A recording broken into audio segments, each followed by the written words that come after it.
Hey, it's Shane with GotRom.com. This video is a shoulder mobility routine, a follow-along shoulder mobility routine for stiff people. So if you're a gym athlete, someone who's got some muscle mass, some bulk, but you got stiff, tight shoulders, you're going to follow this routine before you do your workout in the gym. I hope it helps you.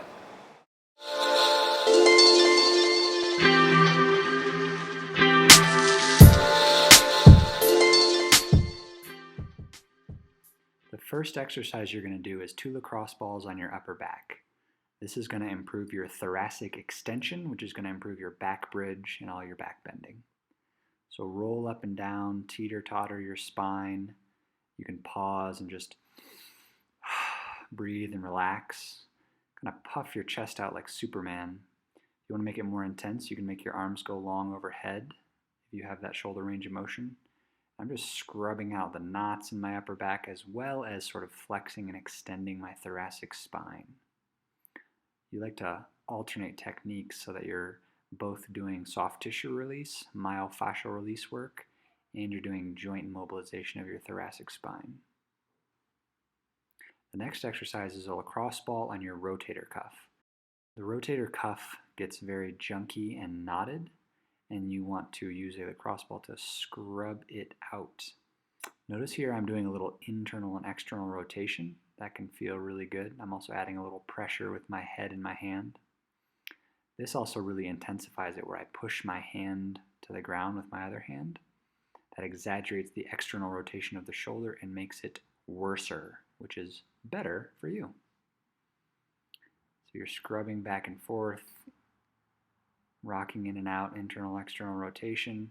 Just look for anything that feels painful, junky, knotted, gnarly, and just spend some good quality time chewing it up, scrubbing it out, just like a good massage therapist would. Make sure, of course, you get both sides so you're symmetrical. You're on your rotator cuff / posterior deltoid, aka the back of the shoulder area, and just hunt around for whatever feels junky for you.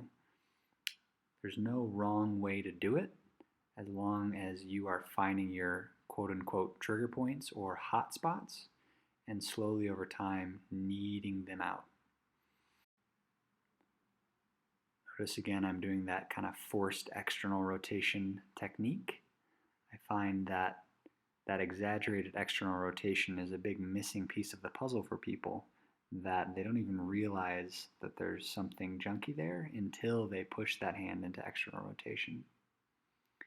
It's a little bit intense, so I like to rest my cheek on my hand, as you see. After that, we're moving on to your anterior deltoid. If you do a lot of pressing, like dips on parallel bars or dips on rings or even push-ups or bench press or anything that's a pressing motion, this front tip of the shoulder gets pretty junky. So I like to rest my forehead on my forearm. That relaxes my neck a little bit. And I'm scrubbing side to side. In massage, we call this cross-fiber friction. And it's really effective for breaking up scar tissue, adhesions, knots, trigger points. So spend some good time just kind of scrubbing up and down, scrubbing side to side, cross-fiber. If your neck is getting tense, then you can, again, rest your forehead on your forearm. But if it's not getting tense, then just whatever position allows you to massage out those muscles the best. As always, switch to the other side. Put your hand behind your back. I find that this hand behind the back position puts the shoulder into internal rotation and it exposes some of the junky tissue on the front tip of the shoulder. If you don't have your hand behind your back, you might not find what you're looking for. You might not find the knots, the adhesions, the scar tissue, the dense tissue quite as easily. If you just can't get your hand behind your back, that's fine. Just put it on the ground by your hip. But if you can, I think it's really, really helpful to put the hand behind the back. So again, you can see I'm kind of scrubbing across the front tip of the shoulder. Notice it's not the chest. That's a different exercise, which is also helpful. But this is just purely anterior deltoid junkiness that we're going after. Again, I'm employing the cross fiber friction technique. Super good. Next up, we're going after your middle deltoid. This is a very unique exercise that I haven't seen almost anywhere else, but the middle deltoid really limits your shoulder overhead range of motion, which you need if you're swinging from a bar, doing any kind of gymnastics movement, if you're pressing something overhead, if you're doing handstands. This is a huge, huge missing piece of the puzzle for people, this middle deltoid. So I've put my shoulder on top of a bench. The bar is across that deltoid. I'm not allowing the bar to sort of push my shoulder into kind of a depressed position. I'm very subtly lifting my shoulder up into the bar. Watch. Lifting my shoulder up into the bar and then scrubbing. That usually feels a little bit better. The great thing about the bar and about this position is the muscle is a little bit in a shortened or contracted position while it's being scrubbed. Then you're going to switch to the other side. Work on that other middle deltoid to improve your handstands and your overhead position. Lay that bar across the middle, your forearms at about a 90-degree angle or so. What I'm demonstrating here is that the bar is at a 90-degree angle. These little subtle details really, really matter. If you have the bar at slightly off from a 90-degree angle, like a 70-degree angle or 60 or something, it's not as effective. One thing to watch out for is that you don't feel any numbness or tingling in the fingers. If you lift your shoulder up into the bar, as I said earlier, that will help sort of not compress the nerves a little bit, but just have some mindfulness, be paying attention to your hand and your fingers, and if you're feeling any numbness or tingling, stop, take a break for a couple seconds, and then get back at it. Now we're going to work on these big lat muscles. If you are a gymnast or someone who does a lot of pulling motions, pull-ups and such in the gym, your lats get really, really tight and stiff and short, and that can lead to all kinds of shoulder problems or just restricted range of motion. So this is a really good simple lat stretch using a bench. You also can do this on the ground, but here I'm demonstrating it with a bench. Notice I have my palm of the arm that I'm stretching facing up to the sky, and I've interlocked my fingers with my other hand to kind of secure the arm position, secure the hand. And then I'm bouncing and wiggling and stretching, breathing, sighing, and relaxing, all of the various things that you do to get a muscle to relax and to stretch effectively. Then switch to the other side.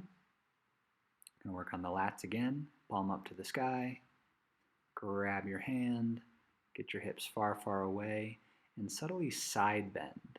It's a little bit hard to tell from this angle, but I'm trying to make the lateral seam of my body, the lateral side of my body, a long rainbow. So I'm pushing my armpit out towards the camera, and that sort of arching or rainbow effect stretches the lats more effectively. Breathe, relax, sink a little bit deeper into the stretch. You can also do PNF stretching or contract, relax, where you just tighten everything up for a couple seconds, hold your breath, and then release. Now we're going to work on the pec muscles with an awesome pec stretch that you can do on a bench or on the bed. Push your elbow down into the bench, down into the bed, and then drop your chest through without letting the tip of your shoulder round forward. So I'm trying to use my muscles on my back to pull my shoulder blades down and back as I open my chest, and then I feel a stretch right across the big chest muscles. I don't feel this in my bicep, I don't feel it in the tip of my shoulder, I feel it across the chest, the pec muscles. And I just kind of oscillate in and out, I breathe and relax, I contract and relax, I push my whole forearm into the bench for a couple seconds, and then relax. Switch to the other side, stretching the chest muscles. Low elbow presses into the bed or the bench. I open my chest up, pull my shoulder open, supporting myself with my other hand. Yes, keeping the shoulder back, back, back. And then I turn away. I turn away with my torso like I'm twisting, like a spinal twist, and I look away with my head. Contracting for a couple seconds. Build up the tension, and release it, little subtle bounces, all kinds of different ways to get a muscle to stretch, to get a muscle to relax. This is one of my favorite pec stretches. Next up, we're going to stretch the triceps. This is a very overlooked area. Many ways to do this, but I like having a band that I step on, and then I hook my hand and my wrist. Notice the band is around my wrist. Then I'm using my other hand to pull my elbow close to my head and keeping my ribs down so I'm not arching my back and compensating or cheating. The hand position can be either how it is, how I'm demonstrating in the video, or you can turn the palm up to the sky, whatever allows you to get the best tricep stretch for you. Stretching is very individual, so don't think that one position that someone demonstrates is what you should look like. Again, same setup. Band goes around your foot, then it hooks around your wrist, the back of the wrist, that's very important. Palm up to the sky, lift up, ribs down so you don't arch. If you're arching your low back, that's a compensation, it's not good. And then I use my other hand to hug the elbow in closer to my head, and I breathe and relax. Next, we're going to work on shoulder internal rotation. This is a big missing piece of the puzzle. So put your fist on your thigh bone and then bring your elbow forward and grab it with the other hand. What's very important about this stretch is that you're not feeling any kind of impingement feeling in the front of the shoulder, only feeling a stretch on the back of the shoulder. I like little oscillations, little rocking in and out. That feels good for my body. It might feel good for yours. Notice my eyes are closed. This is a big secret that people who are a little bit more advanced with stretching tend to do. When you close your eyes, you can tune in a lot more to what's actually going on in your body, the sensations you're actually feeling. Then switch to the other side. That's where you should be feeling the stretch on the back of the shoulder. Again, no impingement feeling. If you feel it there, no bueno. Stretch in the back of the shoulder, si bueno. Breathe and relax, oscillate in and out, contract, relax. You can push your elbow into your own resistance and then release. So it's like you're playing tug of war with yourself. Resist, resist, resist, and then release. It's a great shoulder internal rotation stretch. That's going to help all your pull-ups, or your push-ups rather, and your dips. Shoulder internal rotation. Now we're going to work on shoulder flexion, again for your handstands and any kind of hanging from a bar motion. If you get any impingement feeling in your shoulders, you can go thumbs up to the sky. And then I'm contracting by pushing my hands or my fists into the bench for a couple seconds, holding my breath, and then releasing, sinking deeper, wiggling.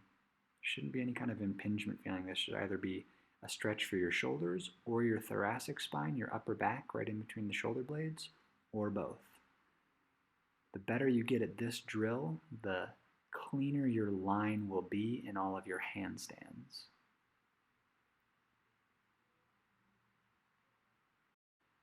Lastly, we're going to work on thoracic extension for your bridge.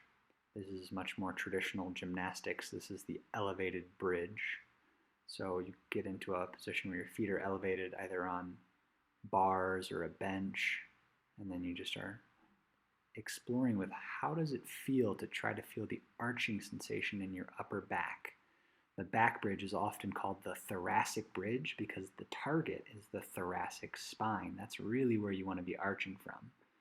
A lot of people that are stiff in their hip flexors or abdominal fascia or shoulders or thoracic spine often feel the back bridge in the low back, but actually we want to feel it in the upper back, the thoracic spine.